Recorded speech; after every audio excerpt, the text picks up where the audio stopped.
चुनावी राज्य मध्य प्रदेश में छिंदवाड़ा बीजेपी और कांग्रेस दोनों के लिए हॉट स्पॉट बन गया है। कांग्रेस की कोशिश छिंदवाड़ा जिले की सभी 7 विधानसभा सीटों पर दोबारा कब्जा करना है, जबकि बीजेपी कमलनाथ के गढ़ में सेंध लगाने में कोई कोर कसर नहीं छोड़ रही है। छिंदवाड़ा विधानसभा क्षेत्र में मूर्तियों का मुद्दा चुनावी मुद्दा बन गया है।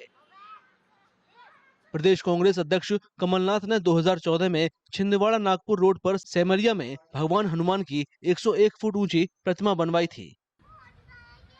जवाब में उनके बीजेपी प्रतिद्वंदी बंटी साहू ने हाल ही में छिंदवाड़ा जबलपुर रोड पर भगवान शिव की 81 फुट ऊंची प्रतिमा बनवाई है। बंटी साहू ने कमलनाथ पर छिंदवाड़ा में वोट बैंक बढ़ाने और अपनी सीट बरकरार रखने के लिए धर्म का इस्तेमाल करने का आरोप लगाया है।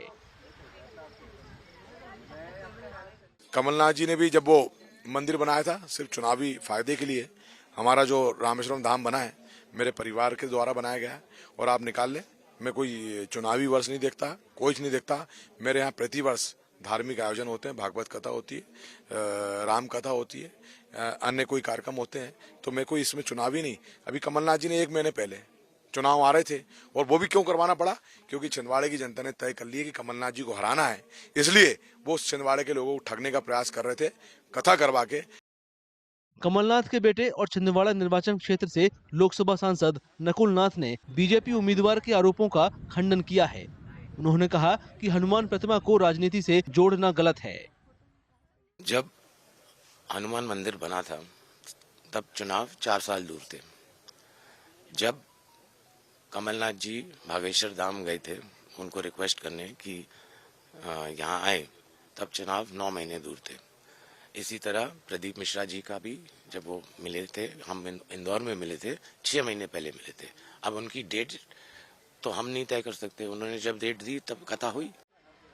मूर्तियां बनवाना कितना राजनीतिक है, छिंदवाड़ा के लोग इसे लेकर अपनी अपनी राय दे रहे हैं। जी, धार्मिक रूप से तो सभी करते हैं प्रतिस्पर्धा, ये भगवान के द्वारा कनेक्ट करते हैं लोगों को, तो ये करते हैं राजनेता लोग जी।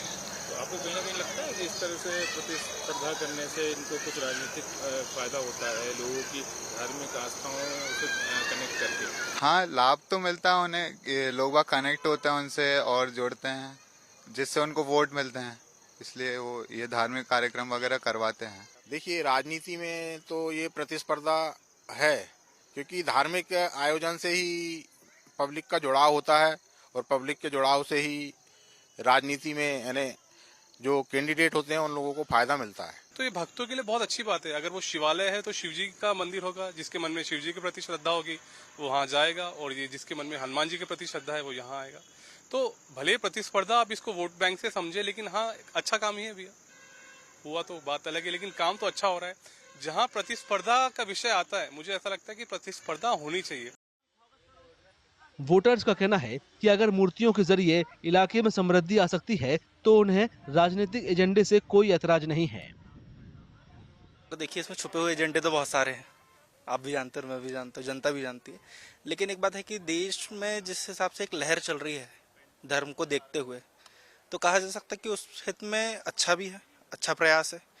दूसरी चीज़, अगर छिंदवाड़ा को मद्देनजर रखते हुए देखा जाए तो एक आकर्षण केंद्र बन रहा है, लोग जुड़ते हैं, धीरे से हो सकता है कि यहाँ पे लोगों को रोजगार भी मिले, तो ये अच्छी बात है। प्रयास ऐसे होते हैं और होने भी चाहिए। मध्य प्रदेश में 17 नवंबर को मतदान होगा। वोटों की गिनती 3 दिसंबर को होगी।